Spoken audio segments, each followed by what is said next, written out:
Hey guys, Jessica Damu here, and today I'm doing a Life and Gundam Father Peace update video. I'm gonna try and keep this short, but there's like some huge stuff that's been going on in my life, and I just want to talk about it to let you know what's been going on because yeah.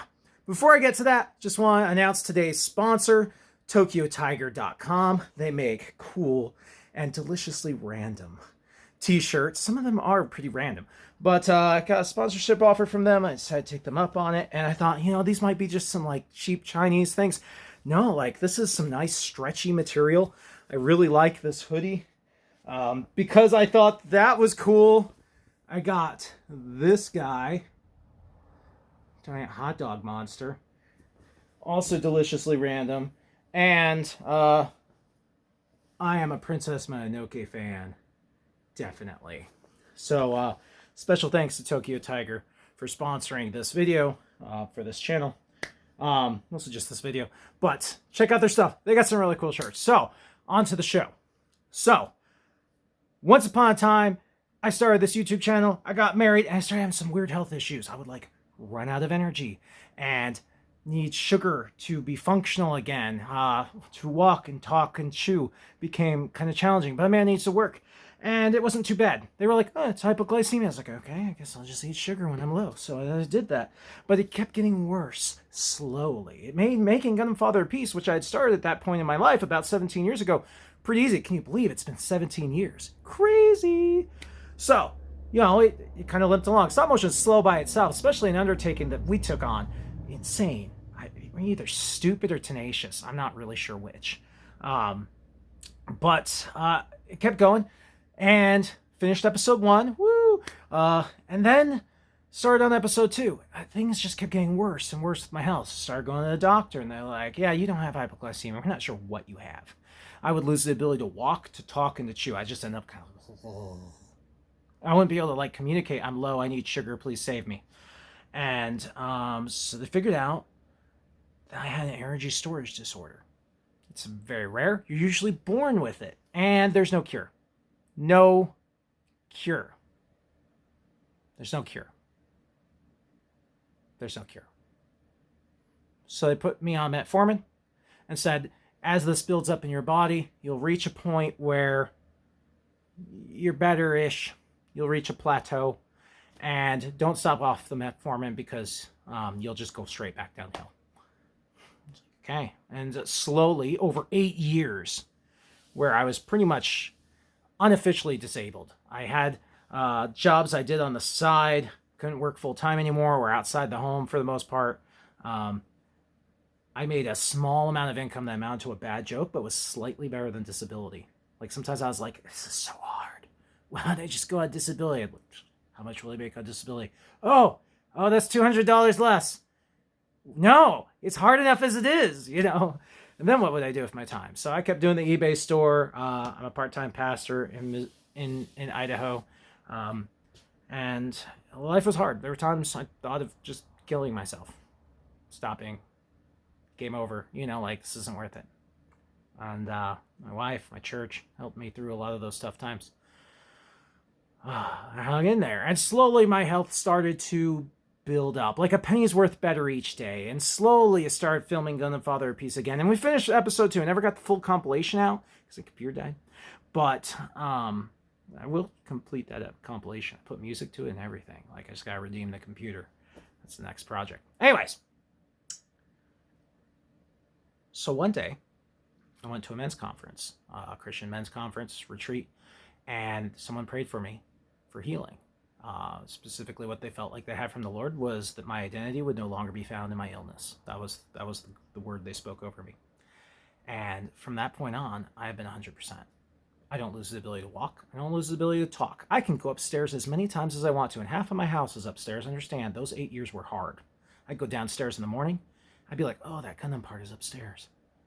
Yeah, we'll get that when I go to bed. Because it took that much energy to go upstairs. You have no idea how much energy things take until you don't have energy storage in your body. It was awful. It was kind of like I would joke that my job was holding down the couch, making sure it didn't get up and kill anyone. Like, half my day was usually spent in brain fog, kind of like a waking coma. That was, it was rough. So, I have been 100% no longer on the medicine. Uh, Health hasn't gone downhill. I've gone without eating and had no issues. See, before, as I was building up, if I exercised too much, if I didn't eat enough, or I just did too much for 4 days in a row, then bam! No energy in my body. Used up the reserves, like batteries that were depleted. My batteries just didn't store right. It's like a car with a bad alternator. That was my life. And thanks to Jesus, I have been 100% for 2.5 years. I've been meaning to make this video for like 2.5 years. But I've been so busy because my life instantly rebooted after that. Like, boom. So I got to go back to the funeral home where I'd been training to be a funeral director. And I got to become a licensed funeral director, which had been my goal. And just go back to work full-time, working as a funeral director, still being a part-time pastor. Picked up some other side gigs to help try and pay off student loans and things, because understand, like, I made very little for 8.5 years. Like, the whole financial plan for my life just kind of, nobody plans on becoming chronically ill. Also, never ask a chronically ill person if they've tried harder. That's just, don't make me slap you. Okay, like, we're trying our hardest every day. But now I'm not chronically ill anymore. So I do understand what chronic illness is. So I don't say stupid things like that to people. Like, have you tried harder? Don't say that. It's so cool. I can get firewood. I can go hiking. I can go cave exploring. There are so many things that I could not do. And my set, like, I was ill for 15 years. And at first it was just kind of this, and then it was like getting chewed up and spit out by the fan and limping your whole life. For 8 years, I was in, not like critical in the hospital, but like, I couldn't do much. In spite of that, made Gundam Father of Peace episode 2. It was hard. It took a lot of years. If you're like, why did that take so long? I was very ill. I was either tenacious or stupid to keep trying to make Gundam Father of Peace. Which brings us to today. So now, I've been healed for 2.5 years. I've been rebuilding my career, restarting my life, and all of that, doing big things. And I got a 3D printer. You've probably seen that here on the channel if you've been following. But I want to get back into the Gundam Father of Peace. Put a lot of thought into it. It's like, most of the voice actors that signed up for this, they're playing for a year or two. It's been 17 years since I really started. Like, can you believe it? It's crazy, since I started this channel. And Gundam Father of Peace hasn't been going exactly that long, but the stop motion started, and then, everything else came from that. So it's kind of like, man, we're going to lose a lot of voice actors. We're not, continuity and things like that.